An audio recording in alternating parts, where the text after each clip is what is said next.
वाचवायची ते पण तुम्हाला आम्ही देऊन ठेवलेलं आहे. काय दिले? हत्यार दिले.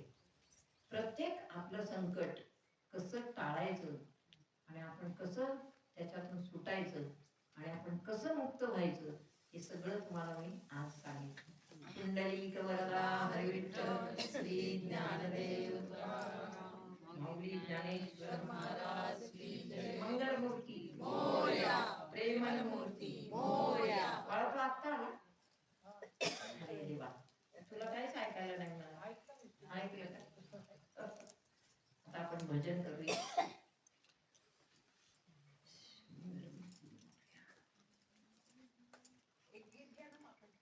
गीत का? बोल.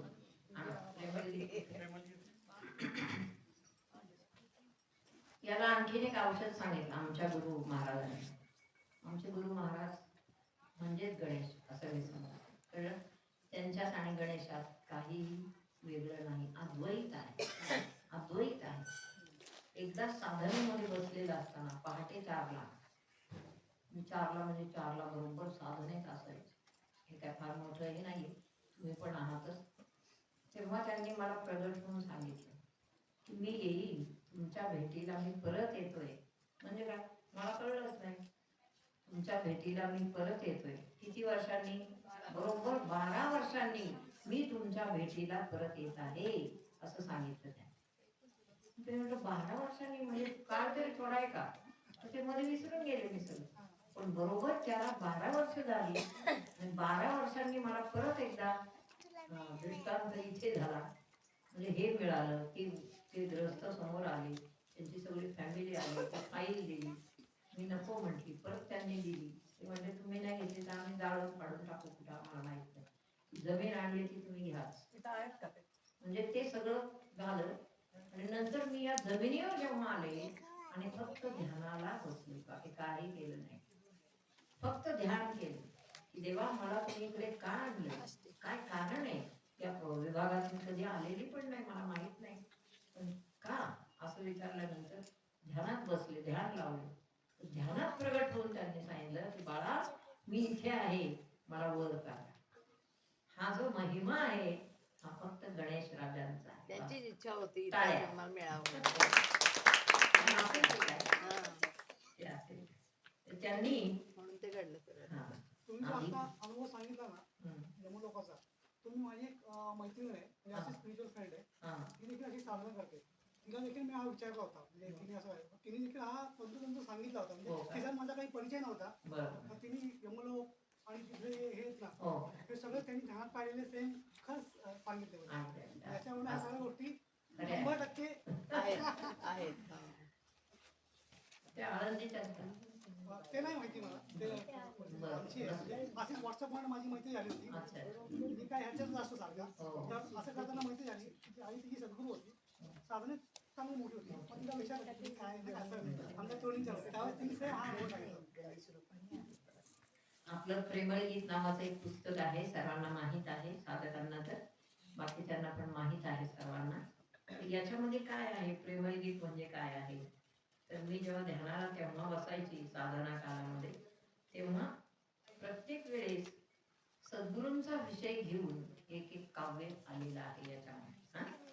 त्यातलंच एक काव्य असं आहे की देवा इथे आले, वर लिहिलेले आहे पहा, सद्गुरूंनी दिलेल्या शिकवणुकीप्रमाणे कर्म अर्पण होत आहे, पण केव्हा तरी अपराध घडतो व दिवसभर एकही कर्म अर्पण करण्याची आठवण राहत नाही. हा अपराध आहे. कर्मे अर्पण का करायची? त्याचे उत्तर असे आहे, देवे दिला देह भजना गुमटा. हा देह देवाने दिला, शक्ती देवाने दिली, सर्वच त्याचे आहे. काय?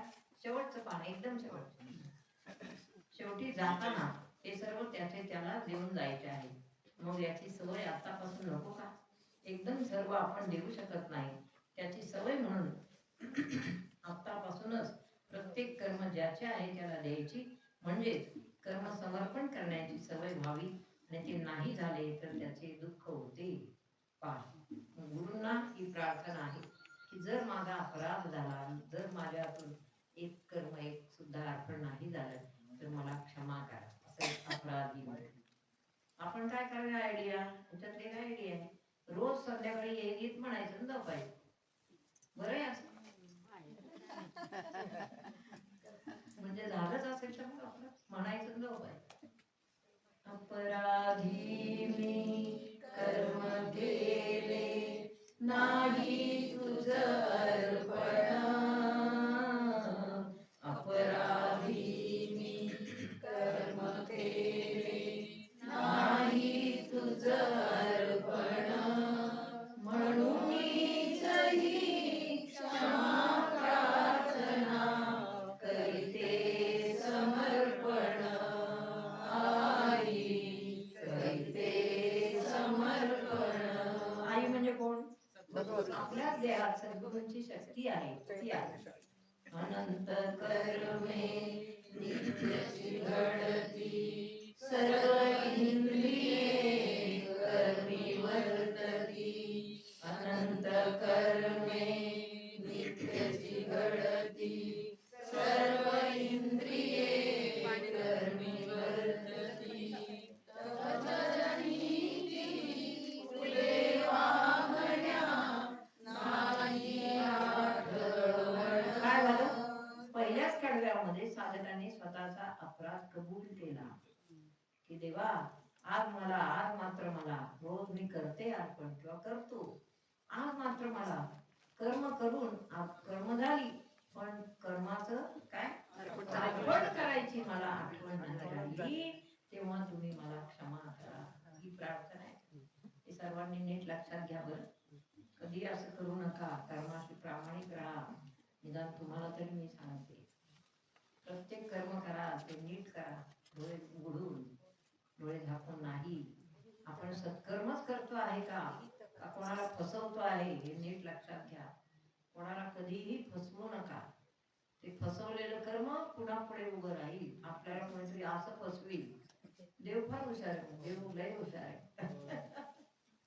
असा फसवील देव मग काय आपल्याला कळणारच नाही. मग आता सद्गुरूंनी काय केलं? कर्म अर्पण करावा. चूक बरोबर जे काय आहे ते तुमच्या चरणात. ही फुलं सगळी आहेत कर्म ही ती तुमच्या चरणात. कळ? आज क्षमा करियो आई अपराध पुन्हा होणे नाही. आज क्षमा करियो आई अपराध पुन्हा होणे नाही. तुझ्याच पायी येऊन झाले धन्य धन्य जीवन. तुझ्याच पायी येऊन झाले धन्य धन्य जीवन. म्हणूनच ही क्षमा प्रार्थना करीते समर्पण. आई करीते समर्पण. आई भक्त तुझी. होळी का म्हणते? भोळ कोणी असतं का त्याला? असतं काय? भोळ का म्हटले? सद्गुरूंचे भक्त अंतःकरणाने सरळ आहे. लक्षात. सरळ म्हणजे भोळ. भोळ म्हणजे काय? बावळट नाही. आई म्हणजे एखादी चूक नकळत झाली म्हणजे भोळ. शुद्ध अंतःकरण. हा. आई भक्त तुझी होळी वाहिली सोहम फुले ओवळी. आई भक्त तुझी भोळा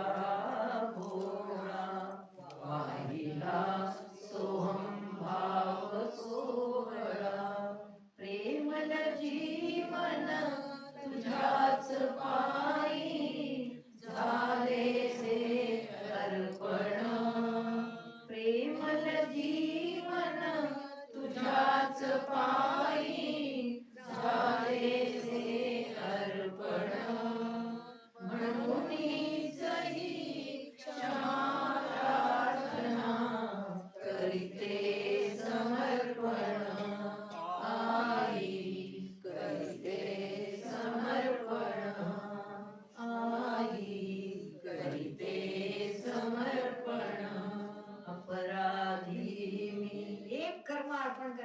राहिलं तरी या भक्ताला असं वाटलं की मी अपराधी आहे देवा, मी कर्म अर्पण केली नाही रे, चुकलो.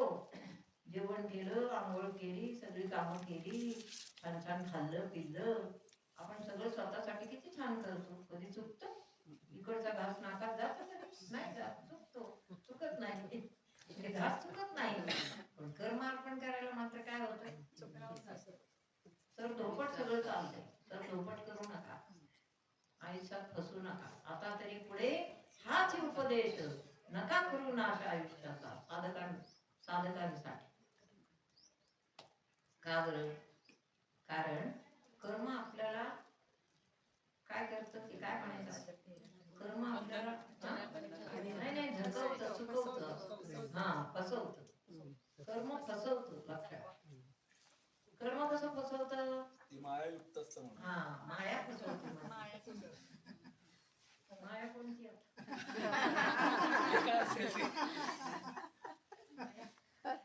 कोण बरं एक ग्रहस्थ होते, ते नाही येतात, ते सारखं म्हणायचं नाही तुम्हीच माया, तुम्हीच आम्हाला फसवते, तुम्हीच फसवता. बस तुम्ही नाही तसं म्हणत. हे भगवती म्हणतात, ते मला म्हणायचं तुम्हीच फसवता. कळलं नाही मला आयुष्यभर.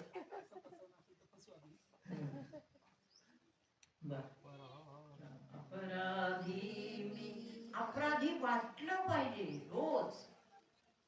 मी फार मोठी आहे, मी लय शहाणी आहे, हे नाही वाटलं. माझ्यापेक्षा कोणीच शहाणं नाही. कसं काय काय तसलं काही नसतं. कोण शहाण आहे? त्यांच्या मापाने आपण कुठं आहोत? जे शहाणे ते गेले. कळलं तुम्हाला?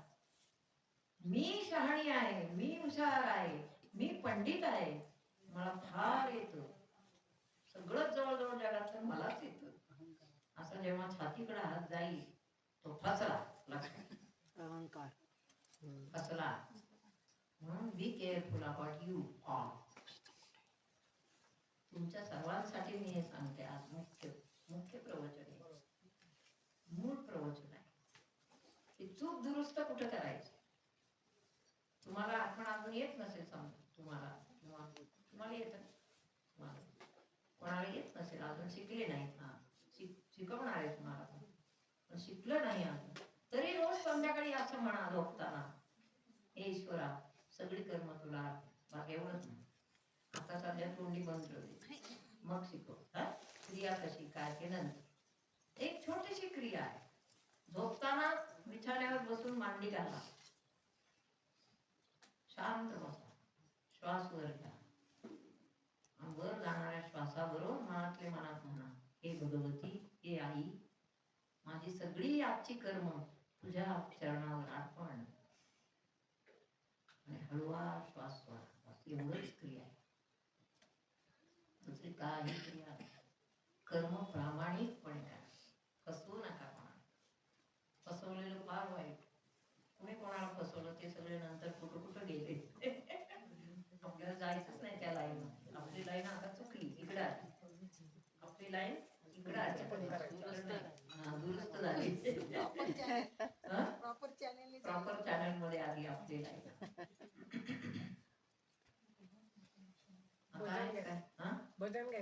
आता काही अनुग्रहासाठी सिद्ध आहेत, काही तुम्ही सगळा अभ्यास करणार, त्यामुळे खूप कर्म आहेत मला. आता तरी पुढे हाती उपदेश. आता आपण भजन करूया. तसं अपराध करू नका, आणि झाला अपराध हे गीत म्हणा, नुसतं म्हणा, हे देवा, हे शक्ती माता, हे भगवती, मी अपराधी आहे, एवढं म्हणा. हे सगळं त्याला मान्य होतं. मी चुकले, मी चुकलो असं म्हणा. चुकलो म्हणायला काही कमीपणा मानू नका, कारण मी एकांतात बोलायला सांगते, माणसांच्यात नाही. तुम्ही चुकलात असं कोणाला कळू नाही, ही माझी इच्छा. एकांतात म्हणा, एकांतात म्हणा. ते म्हणतात हुशार आमचे गुरु. एकांतात म्हणा, मी चुकलो. कोणाला सांगायचं मी चुकलो बरं का, कशाला चुकला रे, चुकलो आपल्या मनाला माहिती. ओम गण गणपतये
देवता सगळ्या पाहतो, सर्व देवता.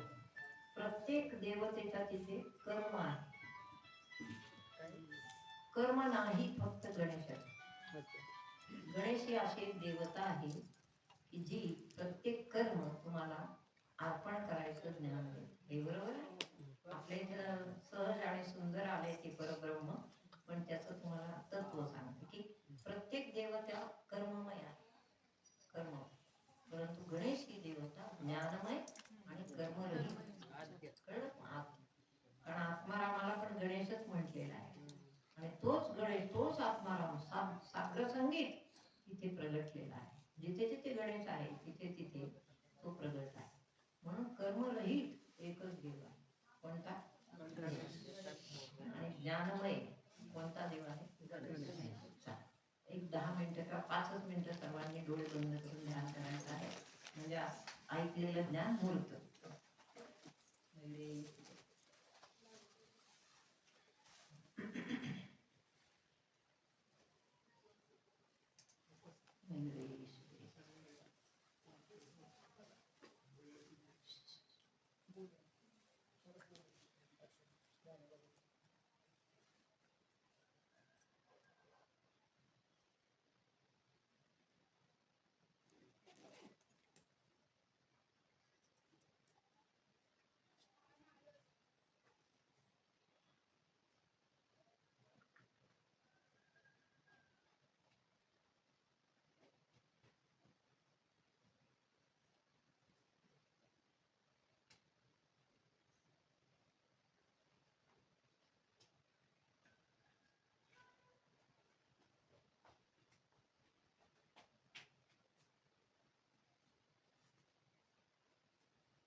काय डोळे उघडावेत सर्वांनी.